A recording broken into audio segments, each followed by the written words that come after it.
Some பார்த்துட்டு இருக்கோம். If 16 2/3 percentage of a number is 40 then the number இஸ்ன்னு கேட்டிருக்காங்க. இப்போ வந்து பார்த்தீங்கன்னா, இப்போ நம்ம பெர்சன்டேஜில் வந்து அதாவது இந்த மாதிரி பெர்சன்டேஜில் கொடுத்துருந்து அதை வந்து நம்ம ஃப்ராக்ஷனில் மாற்றணும்னா டிவைடுன்னு போடுவோம். அதாவது இப்போ எக்ஸ் பெர்சன்டேஜ்னால் அது எப்படி பண்ணுவோம்னா x/100ன்னு போடுவோம். ஓகேவா?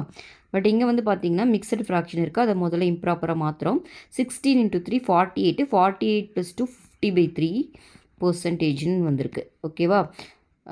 15/3 பெர்சன்டேஜ் ஆஃப் எ நம்பர்னு கொடுத்துருக்காங்க. அந்த நம்பர் எதுன்னு நம்ம கண்டுபிடிக்கணும். அப்போது 50/3 பெர்சன்டேஜ்னு கொடுத்ததுனால நம்ம பெர்சன்டேஜ் என்ன பண்ணுவோம், /100 ஆஃப் எந்த நம்பர், ஏதோ ஒரு நம்பர், அந்த நம்பர் தான் நம்ம கண்டுபிடிக்கணும். ஆனால் அதோட ஆன்சரை கொடுத்துட்டாங்க 40ன்ட்டு. உங்களை என்னென்னா இந்த எக்ஸ் கேட்குறாங்க. ஓகேவா? இதை 50 டேபிளில் கேன்சல் பண்ணிங்கன்னா 2ன்னு வரும். எனக்கு எக்ஸ் தான் வேணும். 3 2s are 6. இப்போ இது இந்த 6 இந்த சைடு வந்துடும். 40 × 6.